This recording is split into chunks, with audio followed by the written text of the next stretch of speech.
Hello আসসালামু আলাইকুম everyone. আজকে আমরা দেখব কিভাবে এমএস ওয়ার্ডের মাধ্যমে আমরা একটা ডকুমেন্টকে সুন্দরভাবে ডেকোরেশন করতে পারি। সব কিছু কিন্তু বাহ্যিক একটা সৌন্দর্য থাকে। যেমন ধরুন আমি এখানে একটা ডকুমেন্ট আমি লিখেছি। সো এই ডকুমেন্টটা কেমন লাগছে? একটা গদ মারা লেখার মতো লাগছে না? কিছুই বোঝা যাচ্ছে না, কোনো হেডলাইন নাই, কোনো টাইটেল নাই, কিছু নাই, কেমন একটা সাদামাটা লাগছে। তো আমরা আজকে এই ভিডিওটার মাধ্যমে এই জিনিসটাই শিখব যে কিভাবে আমরা একটা কন্টেন্টকে বা একটা ডকুমেন্টকে বা আমাদের যে কোনো একটা কাজকে আমি সুন্দরভাবে পাওয়ার পয়েন্টের বা ওয়ার্ডের এই কাজগুলোকে আমরা কীভাবে ডেকোরেশন করতে পারি। সো এমএস ওয়ার্ডের যেই কাজগুলো সাধারণত সেটা হচ্ছে আমরা ডকুমেন্ট নিয়ে আসলে এমএস ওয়ার্ডের কাজগুলো করে থাকি। তো সেই ক্ষেত্রে ধরুন আমরা যখন একটা ওয়ার্ড ফাইল আমরা ওপেন করি, তারপর সেখানে আমরা কিছু লিখি, কন্টেন্ট লিখি, তো সেটার ডেকোরেশনটা কিন্তু খুবই গুরুত্বপূর্ণ। তো খুব কম সময়ে কীভাবে আমরা এই ডেকোরেশনটা করতে পারি সেটাই আমরা এখন দেখব। তাহলে আমাদের মাইক্রোসফট ওয়ার্ডের নিউ ক্লাসে আপনাদেরকে স্বাগতম। চলুন তাহলে আমরা দেখে নিই, কথা না বাড়িয়ে, যে কীভাবে আমরা আসলে এটা ডেকোরেশন করতে পারি। তো সেই ক্ষেত্রে আমাদেরকে যেটা করতে হবে, প্রথমে আমাদের দেখুন আমি এখানে একটা ডকুমেন্ট আমি নিয়ে নিয়েছি, একটা কন্টেন্ট অথবা ডকুমেন্ট যেটা আপনারা বলতে পারেন, এবং এই কন্টেন্টটা আমি লিখেছি আমার ফোনে। সো দ্যাটস আমি ফোন থেকে যখন জিমেলের মাধ্যমে তো ট্রান্সফার করাই যায় আমার পিসিতে এবং আমার ফোনে একই জিমেল। তো সেই ক্ষেত্রে আমি কম্পিউটারে আনার পর দেখুন এখানে কিন্তু একটা লাল চিহ্ন দেখাচ্ছে, এখানে আমার নাম শো করছে। কেন শো করছে? সেটা হচ্ছে আমার জিমেলের থেকে আমি এই ডকুমেন্টটা এনেছি, দ্যাটস ওয়াই। সো এখন আমি জিমেলের মাধ্যমে কাজটা করছি, দ্যাটস ওয়াই এটা শো করছে। এখন আমি কি করব, আমি এটা ডেকোরেশনটা শুরু করব। তো একটা ডকুমেন্টের বা কোনো একটা কাজের বা কোনো একটা কন্টেন্টের সর্বপ্রথম কি থাকে? একটা টাইটেল থাকে। সো এইখানে টাইটেলটা হচ্ছে, এই টাইটেলটাই হচ্ছে এই কন্টেন্টের বা এই ডকুমেন্টের টাইটেল হচ্ছে এইটা, হেড টাইটেল। ঠিক আছে, আমি টাইটেলটাকে এখন কি করব, একটু বোল্ড করে দিব, অ্যান্ড দেন আমি একটু সাইজটাও করে দেব, যতটুকু হলে মানে চোখে পড়ে ততটুকু দেব, যাতে করে সুন্দর লাগে জিনিসটা। ঠিক আছে, এরপর আমি কি করব, এখানে আমি এরিয়াল দিয়ে দিব। ওকে, এখন কিন্তু দেখুন এই যে টাইটেলটা, আমার যে কন্টেন্ট এবং টাইটেলের মধ্যে যে একটা পার্থক্য হওয়ার কথা, যে ভিতরে যে লেখাগুলো আছে টাইটেলটা একটু বেশি হাইলাইট হওয়ার কথা, সেটা কিন্তু হচ্ছে। সর্বপ্রথম আমার টাইটেলটাই চোখে পড়ছে। এরপরে আমরা যেটা করব, এই যে ভিতরে যে লেখাগুলো আছে আমি সবগুলো সিলেক্ট করব। আমি সিলেক্ট করে নিচ্ছি পুরোটা।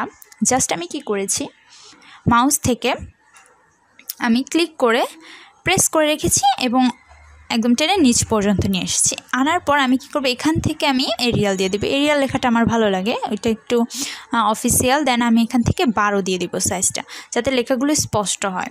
এরপর আমি যেটা করব সেটা হচ্ছে, আমি একদম শুরুতে চলে গেলাম, এখানে আমি একটু গ্যাপ দিয়ে দিব, টাইটেল এবং এটার মাঝখানে আমি একটু গ্যাপ দিয়ে দিব। এবং এরপরে দেখুন এখানে বেশ কিছু কি আছে, প্রবাদ বা লেখা আছে, এইগুলো চাইলে আপনি একটু হাইলাইট করে দিতে পারেন। যেমন এখানে একটা প্রবাদ আছে, প্রবাদটা আমি একটু হাইলাইট করে দিতে চাচ্ছি। সেই ক্ষেত্রে আমি কী করবো, এভাবে আমি প্রবাদটা সিলেক্ট করে জাস্ট কী করবো, এটাকে একটু বোল্ড করে দিব। দেন এটাকে একটু সিলেক্ট করলাম, বোল্ড করে দিলাম। দেখুন এখন কিন্তু এটা যে একটা প্রবাদ বা একটা উক্তি, সেটা কিন্তু একটু ভালোভাবে আমাদের চোখে পড়ছে। এরপরে আমি যেটা করব, আমি সাবটাইটেলে চলে যাব। এখানে এটা হচ্ছে একটা সাবটাইটেলের ভিতর সাবটাইটেল বলতে পারেন, হেডিংয়ের ভিতরেই, মানে টাইটেল যেটা ছিল হেডিংয়ের ভিতরে এটা কাজ করছে। সো এইটাকে আমি একটু হালকা, এটার সাইজটা আমি বোল্ড করে দিব, বড় করে দিলাম আর কি, 12 ছিল আমি 16 দিয়ে দিলাম। এরপরে আছে এই যে টাইটেল 1, টাইটেল 2, এগুলো কিন্তু সাবটাইটেল।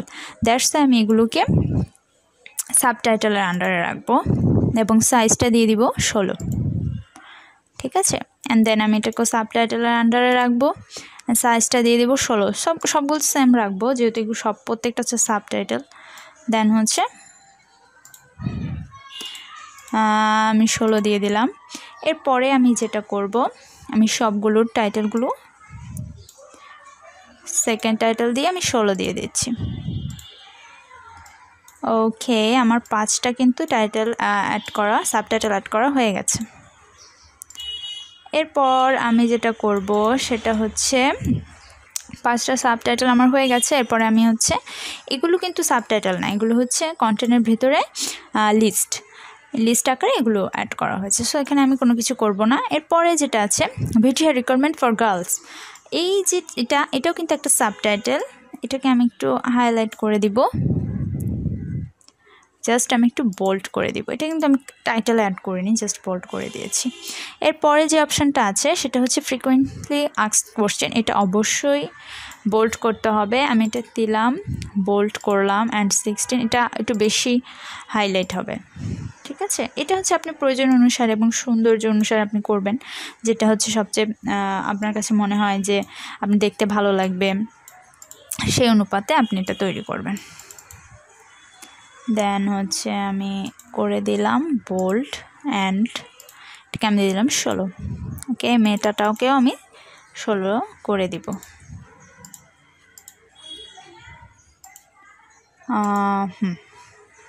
বোল্ড অ্যান্ড হচ্ছে 16 হয়ে গেল। দেখুন, প্রথমে যখন আমরা কন্টেন্টটা লিখেছিলাম তখন কন্টেন্টটা কেমন ছিল, আর এখন দেখুন কি স্পষ্টভাবে কিন্তু লেখাগুলো বোঝা যাচ্ছে, পড়া যাচ্ছে, সবগুলো ওয়ার্ড আমাদের কাছে স্পষ্ট, কোনটা টাইটেল কোনটা সাবটাইটেল এভরিথিং। এখন আপনি যদি ধরেন কোনো কন্টেন্ট লিখলেন, আপনি ডেকোরেশন করলেন না, সেক্ষেত্রে কি হবে, কন্টেন্টের ভ্যালুটা, হ্যাঁ কন্টেন্টের ভিতরে অনেক লেখা আছে, মান অনেক ভালো, বাট আপনি কিন্তু সঠিক ভ্যালুটা পাবেন না, বিকজ অফ এটা দেখতে ভালো লাগবে না, দ্যাটস ওয়াই। তো আজকের ক্লাসটা এই পর্যন্তই, আশা করি সবাই বুঝতে পেরেছেন এবং ভালো লেগেছে। যদি ভালো লাগে অবশ্যই লাইক, শেয়ার এবং সাবস্ক্রাইব করবেন। যদি কোনো প্রবলেম থাকে অবশ্যই কমেন্ট বক্সে আমাকে জানাবেন। থ্যাংক ইউ সবাইকে, অ্যান্ড আল্লাহ হাফেজ।